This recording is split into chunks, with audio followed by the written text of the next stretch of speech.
અને ત્યારે સમાજ અહીંયા સુધી પહોંચ્યો ને કીધું કે મારી નમ્ર વિનંતી છે કે આવનાર દિવસોમાં જ્યાં સમાજને મુશ્કેલી પડે ત્યાં ભેગું થવું પડશે. અને કીધું ને એક નિયમ છે કે સમાજની અંદર હાથ ખેંચો, પગ નહીં.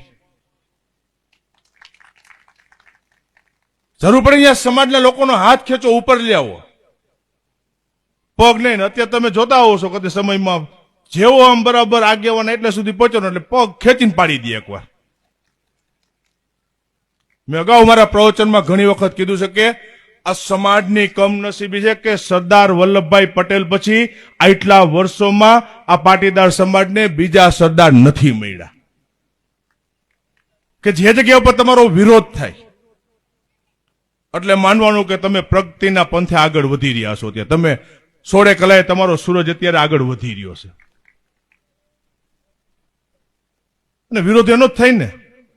કાંઈ લેવા દેવાનું કોઈ વતાવાઈ જાય ત્યાં એને કોઈ ન થાય. વિરોધ તમે જે ટોચ ઉપર તમે ચડ્યા હોય એટલે વિરોધ કરવાની ટીમ અનેક રીતે ઊભી થઈ જતી હોય એટલે માનવાનું કે ભાઈ આપણે દિવસે દિવસે આગળ વધતા જાય છે. ને આવડા મોટા સમાજની અંદર કીધું કે બધું ભૂલી અને એક મંચ ઉપર આપણે બેસવું પડશે.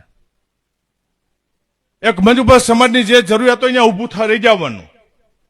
સમાજના કામ માટે સમાજની જે જરૂરિયાતો હોય, સમાજની જે માગણીઓ હોય અને અંદરો અંદરના પ્રશ્નો છે એની મહેરબાની કરીને બંધ કરવા પડશે તો જ સમાજ પ્રગતિ કરશે.